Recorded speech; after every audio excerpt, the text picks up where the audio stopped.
ओम शांती. सात्विक पक्वान्नामध्ये तुम्हा मंडळींचं पुन्हा एकदा या थंड थंड आईस कॅन्डी सोबत खूप खूप स्वागत आहे. चला या व्हिडिओच्या माध्यमातून आपण जाऊयात बालपणीच्या गावात. या गावामध्ये उन्हाळा सुरू झाला की एक व्यक्ती आईस रोट या नावानं एक डब्बा घेऊन गल्लोगल्ली फिरायचा आणि आपण ते आईस रोट घेऊन चाखायचो. ही आईस कॅन्डी बनवण्यासाठी मी घेतलेला आहे एक कलिंगड किंवा टरबूज. आता उन्हाळ्याच्या दिवसात जास्त येत आहेत म्हणून त्या सीझन मध्ये ते फळ खायलाच हवं. ते आपल्याला या पद्धतीनं कापून घ्यायचं आणि त्याचे छोटे छोटे तुकडे करून घ्यायचे आहेत. ही आईस कॅन्डी बनवणं सगळ्यात सोपं आहे. त्यात चुकेल बिघडेल असं काहीही नाही, म्हणून तुम्ही देखील नक्की बनवून पहा. आपल्याकडे ही आईस कॅन्डी बनवलेली पाहून आपले बाल गोपाळ नक्कीच खुश होतील.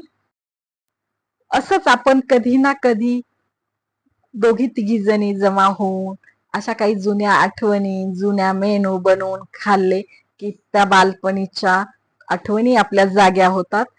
हे बनवत असताना माझ्या देखील आठवणी जाग्या होतात. आम्ही देखील 5 पैशाला एक आईस कॅन्डी मिळत होती, ती घेऊन खात होतो. किंवा शाळेमध्ये बर्फाचा गोळा मिळायचा. खूप मज्जा होती ती बालपणीची. तुम्ही देखील अशीच तुमची एखादी आठवण कमेंट्स बॉक्स मध्ये थोडक्यात तुम्ही सांगू शकता सख्यांनो. या ठिकाणी टरबूजाच्या छोट्या छोट्या फोडी झालेल्या आहेत बनवून आणि या आईस कॅन्डीला छानसा रंग आणि खूप मस्त चव येण्यासाठी माझ्याकडे बीट आहे. मी हे बीटाची एक फोड घालून घेते. या कॅन्डीसाठी टरबूज आपल्याला लाल बुंद निवडायचा आहे. टरबूजाच्या फोडी बनवत असताना बिया थोड्याशा मी काढून टाकल्या आणि काही बिया यातच आहेत.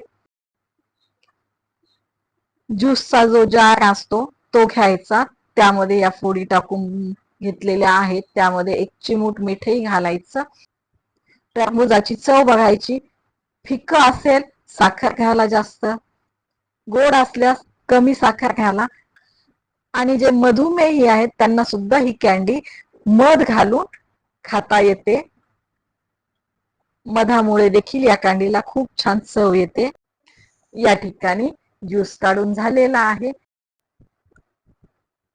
आता हे आपल्याला गाळून घ्यायचं म्हणजे बियांची कचकच आहे ती निघून जाईल.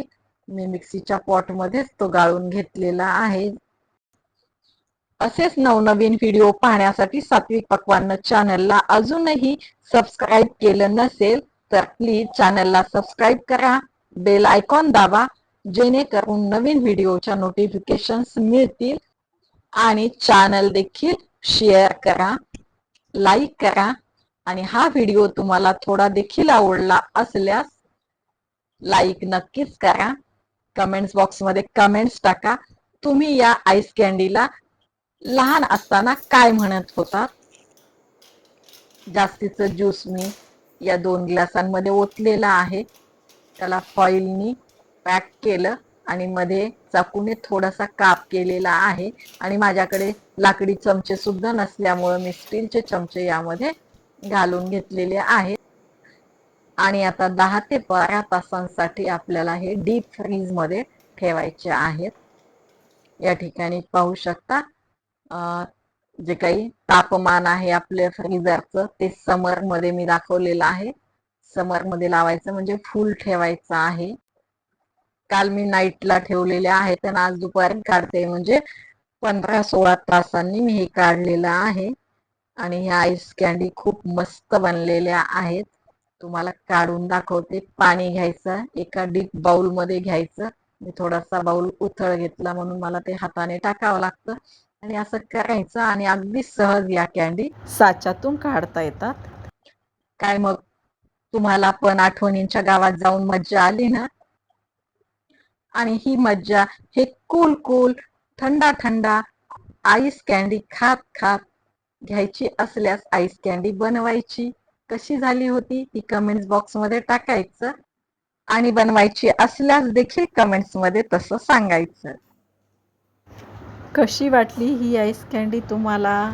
मी माझ्या सख्यांसोबत ह्या कँडी एन्जॉय करते. तुम्ही व्हिडिओ पाहिल्याबद्दल खूप खूप धन्यवाद. Enjoy candy. पुन्हा भेटूयात.